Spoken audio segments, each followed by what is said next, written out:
Allez les amis, on est parti pour rentrer dans le dur et comment voir pour faire des calculs avec des sinus et des cosinus quand l'angle qu'on vous a donné à l'intérieur du sinus ou du cosinus, c'est pas une valeur que vous connaissez directement par cœur. On se fait ça tout de suite.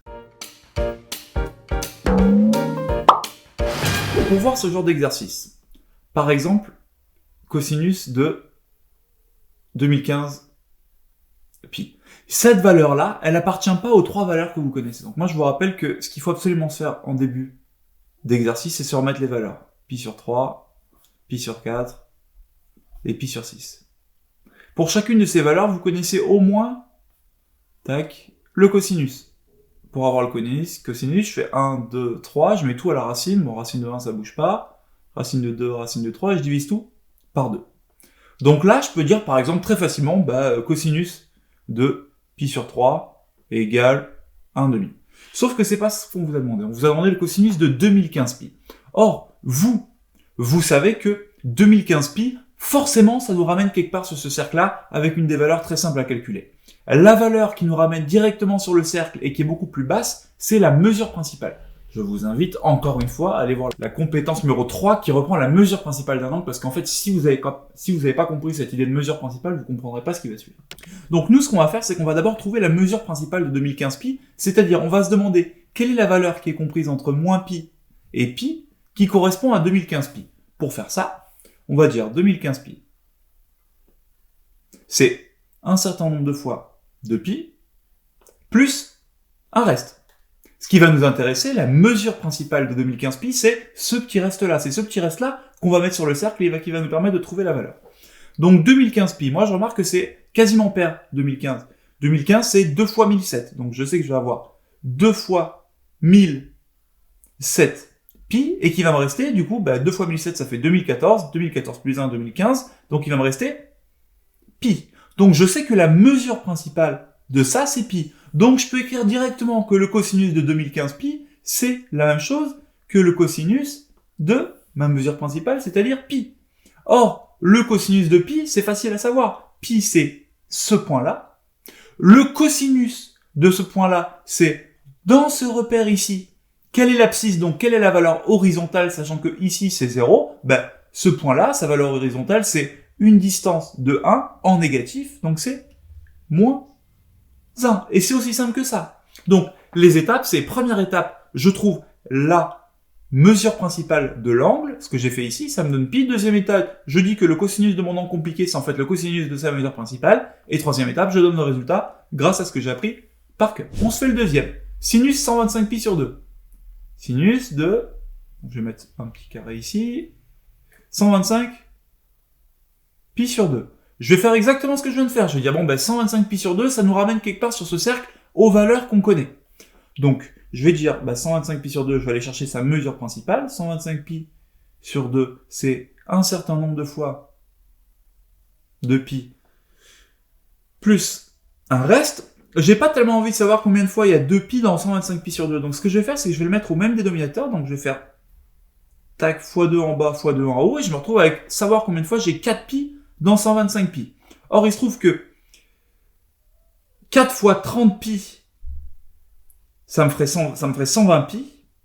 4 fois 31 pi, ça me ferait 124 pi, donc il y est 31 fois. Et il me reste pi sur 2. Donc, je sais que la mesure principale de 125 pi sur 2, c'est pi sur 2. Donc ça, j'ai le droit de dire que c'est sinus de pi sur 2, tout simplement. Au lieu de sinus 125 pi sur 2, j'ai vachement simplifié le problème.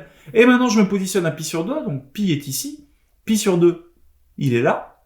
Le sinus, c'est, je prends ce point-là, je cherche sa coordonnée verticale, donc la coordonnée dans cet axe-là. Je vous rappelle que la longueur du cercle trigonométrique, le rayon du cercle trigonométrique, c'est 1.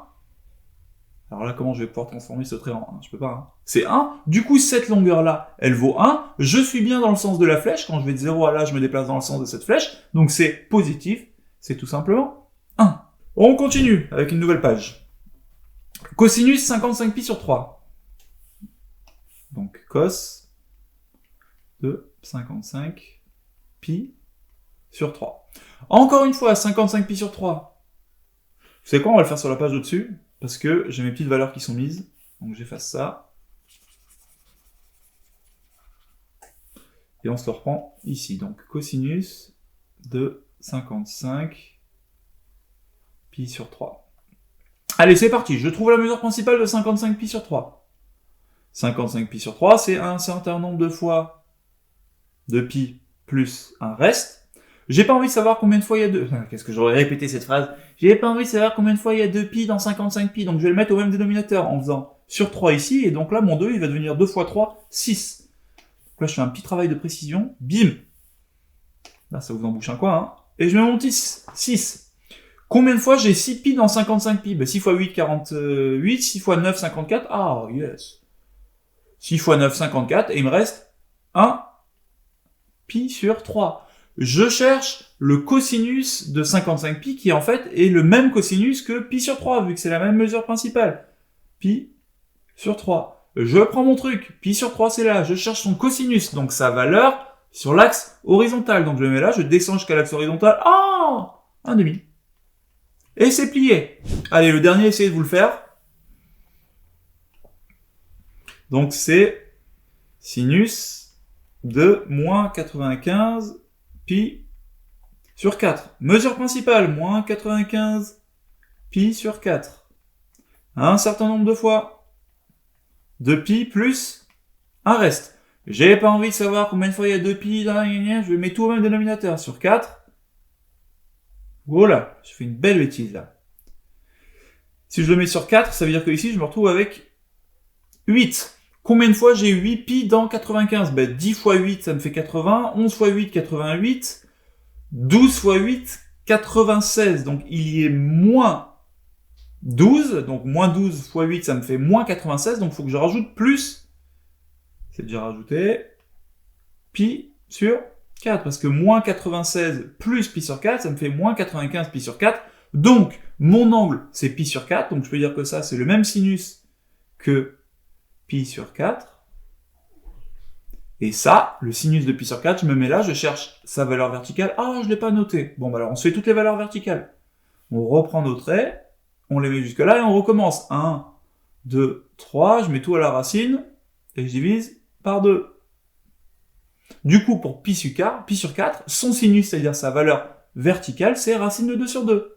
Racine de 2 sur 2. Et c'est aussi simple que ça. C'est pas si simple, mais c'est simple. C'est-à-dire qu'il faut bien connaître la capacité à donner la mesure principale d'un angle et les trois valeurs, 0, 1, 2, racine, racine, racine, et ainsi de suite, et ainsi de suite.